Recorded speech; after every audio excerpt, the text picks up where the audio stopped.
I was wrong about the DJI Neo 2. Not a little wrong. Completely wrong. When I bought it, I thought it was going to be a fun little secondary drone, something I pull out occasionally, something that sits in the bag next to my real gear. 3 months later, my Mini 5 Pro is sitting on a shelf, and the Neo 2 is in my pocket. Now, before you think this is just another hype video, it is not.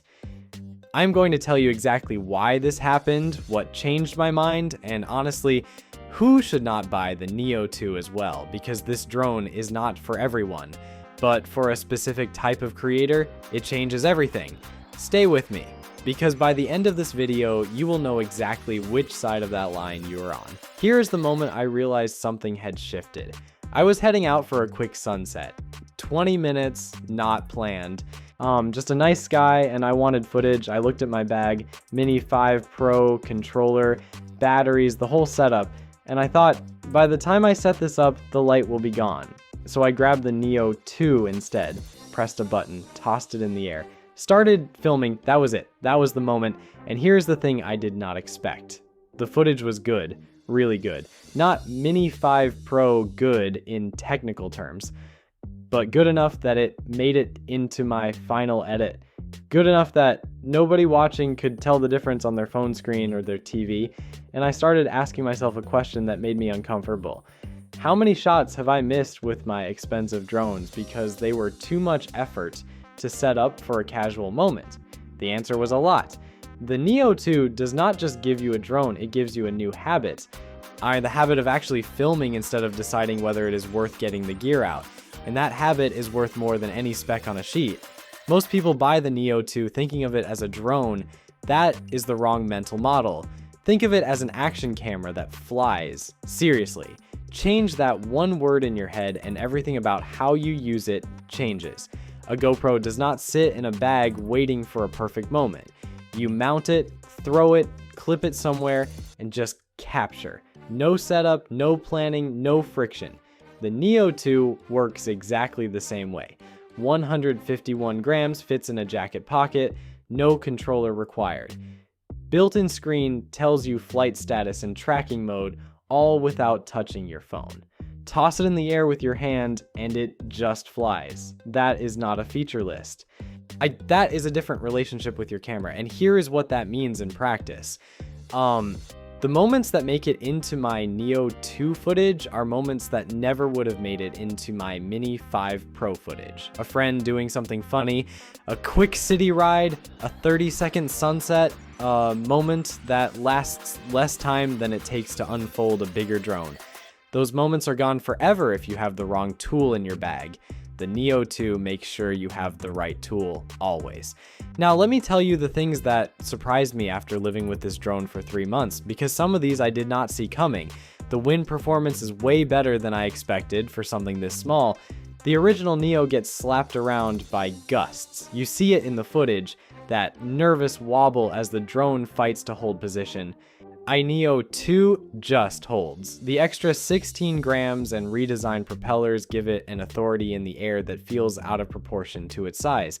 The dual-axis gimbal is a genuine upgrade over the original. Put them side by side on an aggressive orbit or fast push in over water, and the difference is not subtle. Neo 2 footage looks like it came from a more expensive drone. Original Neo footage looks capable. Those are different things, and this one took me the longest to notice. Like, the Neo 2 gets better the more you fly it. Not because the hardware changes, because the smart flight system learns your patterns.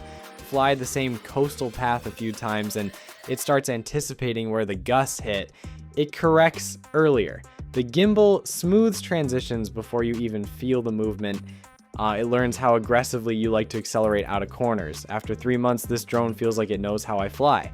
That is hard to explain in a 1-week review. You genuinely have to live with it. I am not going to pretend everything is perfect. That would be dishonest, and you deserve better than that. Battery life. DJI says 19 minutes. Real flying gets you 11 to 12 minutes. That gap is real, and if you went in expecting 19, the frustration is valid. But here is the context that matters. The Neo 2 is not a drone you fly for 19 minutes in a straight line. You launch, grab 3 or 4 shots, land, check the footage, relaunch. short and intentional. In that pattern, 11 to 12 minutes rarely feels limiting, and if it does, I found a solution. There's an aftermarket battery on AliExpress with double the capacity that gets around 18 minutes of real flight time. I did a full dedicated video on that with all the safety details. Link is in the description. Worth watching before you buy anything. The other honest limitation is image quality ceiling for YouTube at normal viewing sizes, phones, TVs, compressed streams. The Neo 2 footage is genuinely impressive, but if you pixel peep, if you grade heavily, if you shoot commercially and clients will view footage on large monitors, you will feel the sensor size. It is a small drone, physics apply. Know your use case before you buy. That is all I am saying. A few practical things nobody told me before I bought this. Update every battery individually before your first flight, not just the drone firmware. Every single battery has its own firmware and needs updating the first time you use it. Skip this and the drone may not recognize the battery properly. I learned this the hard way. Do not repeat my mistake. The gesture controls feel unreliable at first. They are not.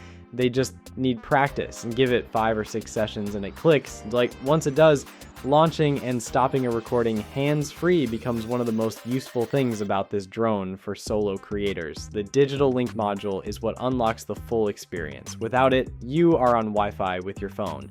Fine for most flying, but if you want RC2 control, longer range, or goggles, you need the module. Factor that cost in before you buy so you are not surprised later, and buy extra official batteries, at least 2 more than you think you need. Not because the battery is bad, because the Neo 2 will make you want to keep flying, and you will be angry at yourself for not having more power ready. Let me be direct about this.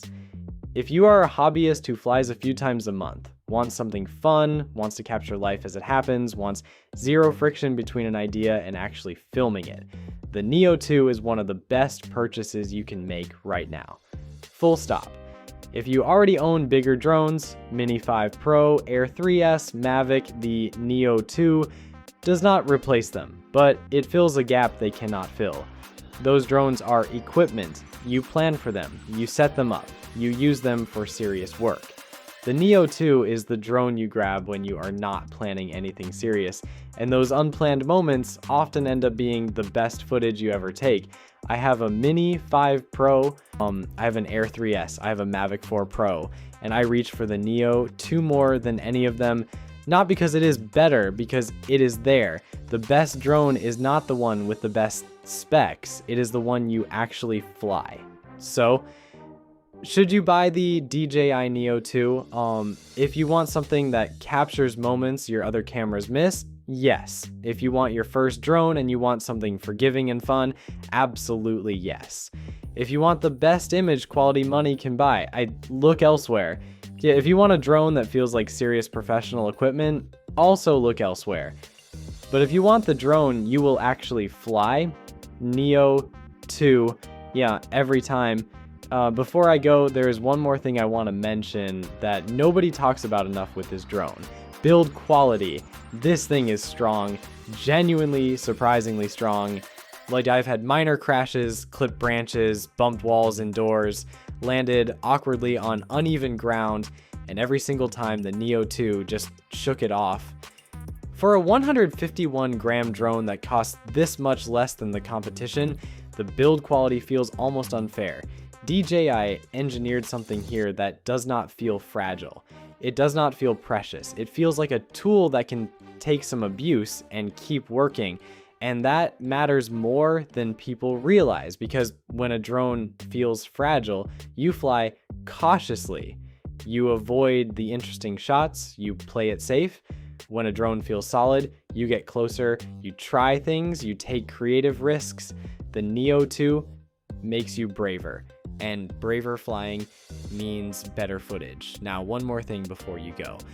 Like, if you just bought a Neo 2 or you are planning to, I made a dedicated video called 10 Things You Must Do Before Flying. Settings to change, things to set up, mistakes to avoid on your very first flight. A lot of people told me in the comments it saved them from learning the hard way. Link is in the description. Watch that one before your first flight. And finally, if you want to get the absolute most out of your Neo 2, I'm putting together a full accessories video very soon. The things that are genuinely worth buying, the things that are a waste of money, and a few things DJI does not tell you about. Subscribe and hit the bell so you do not miss that one. It is coming soon, and I think it is going to be one of the most useful videos I have made for Neo 2 owners. Drop in the comments, are you team Neo 2 or are you still holding out for something else? And if you already own one, what is the one moment you captured that you never would have gotten with a bigger drone? I try to read everything.